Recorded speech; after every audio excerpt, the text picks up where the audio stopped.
I want to bring Laquan in to just give a different perspective, right? Like, obviously, you guys know my takes, but there's a few players in the league that I know we disagree on. And there was one conversation we started. Well, I kind of started the conversation. I don't know where you had the conversation going, but it was with our division rival teams, the Arizona Cardinals. And y'all know I've been talking up Marvin Harrison all season. I don't know your take specifically on Marvin Harrison, Laquan, so drop it on me. Let me know how you feel about Marvin this year. Listen, right? Marvin Harrison, the player, the talent, the son of the prodigy of the Marvin Harrison. He's great.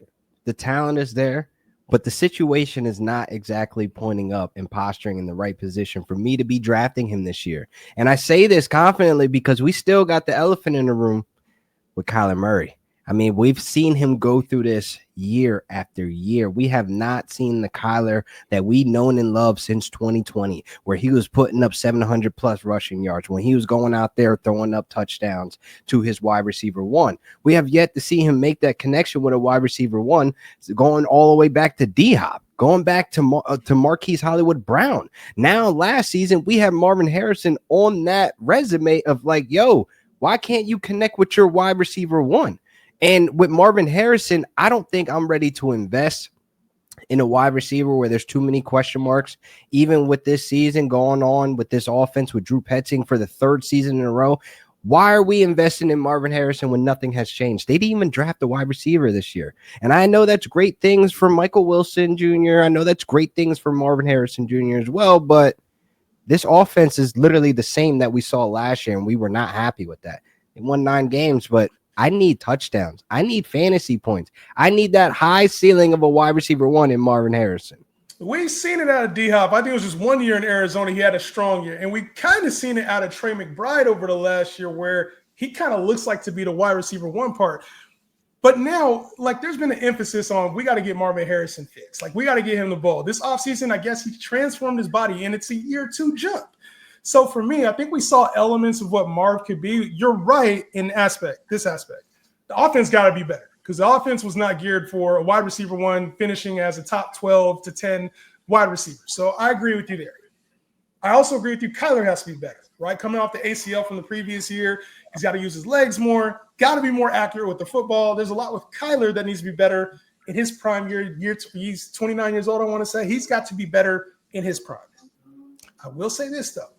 There's a reason this team drafted Marv. There's a reason they took him in the first round. Even with Trey McBride already on the roster, they're going to force feed the shit out of him.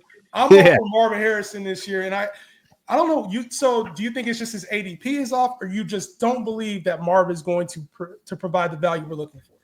So right now, his ADP is a little wishy-washy for me. I've seen him in best ball drafts go in the late second round. I've seen him go, as early as a 201. And it's one of those things is like, I don't like the placement where he's going, where I can rather pivot to other options there. Like if I go wide receiver in the first round, I could grab one of these, running backs and take that upside. If I want to gamble again on CMC, if I want to go out there and get Derrick Henry, like one of those situations in that early second round, I'm not looking Marvin Harrison's way. He will have to fall to that third round where we have the question mark players like that. I like to call that round. That's where the Breece Hall round is. Like that's where you have the question mark guys of like, do I want to go this route? Do I want to hit the highest ceiling? It's just that Marvin Harrison price needs to drop a little bit, which I think it will once we get closer to August, because some folks that are outside right now, like you and me, we looking at last year because it's still fresh. That thing is still in our face. Like, yo, that stung. Like, how many times have we drafted a player on the back end of that first round with high expectations and then we get burned? Like, that set a couple teams back. Like, seriously, especially if you were thinking you were getting a wide receiver one. It's a no-brainer. They're going to force feed him just an investment. So you're thinking you're getting a guy that can hit that 18 to 20 plus point mark each week, but now you skip down the second round on a wide receiver and got a running back. Let's say that running back was really an RB2 just with a RB1 mask on, Scooby-Doo. So it's like it could set your team back. You know what I mean? And I'm more so thinking ahead of like, I'm not going to get the question marks in the first 3 rounds. That's just how I draft. That's just my like formula that I've seen success with, where like I'm not going to go that route. Chris Olave, Garrett Wilson, the names go on when we have these question marks and we take these gambles trying to see the ceiling when we've never seen it before.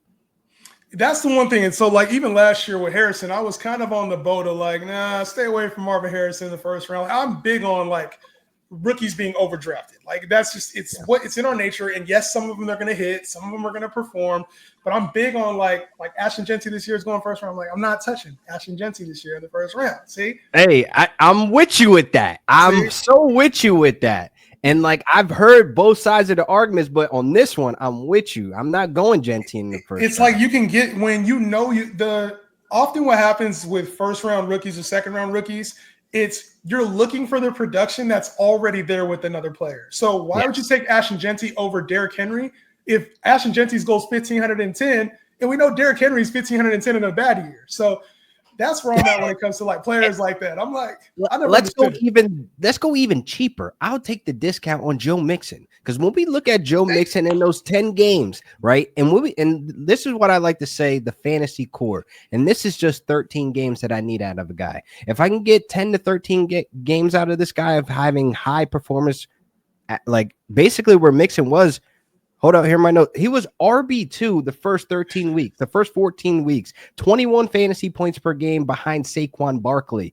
There is no other backfield that it has looked like Joe Mixon's where he's getting the route running, the receiving work, he's getting the touches in the goal line. Woody Marks does not scare me. Like, I love Woody Marks coming out of college, and I understand that he's going to be a weapon, but he's not going to be the weapon that's going to take over Joe Mixon. So I can wait until the 5th round to get a guy like that who just literally showed us he still is explosive. He's still bouncing off of tackles. He may not be the most efficient back in yards per carry, but he's still a guy that can go out there and bust one off in the outside and take it to the house. He is not easy to tackle, and people forget that. So I'd rather take the discount. So, like, you hitting nail on the head with Jeanty. Why would I pay that premium on the hot toy where I know everybody that's going to come outside during July, August, and 8 drafts, they're going to river his freaking ADP all the way up to, like, damn near RB2. RB2, RB3, RB4. Like, you're going to have to pay a premium. And Joe Mixon's another player. Like, the old guys, the old heads, I stay. Oh, yeah. The old heads showed up and showed out last year, Justin. Like, we was outside. Josh Jacobs, Saquon Barkley, Derrick Henry, Joe Mixon. Kamara, D. Henry. Yeah, it's the list goes on and on. JK Dobbins.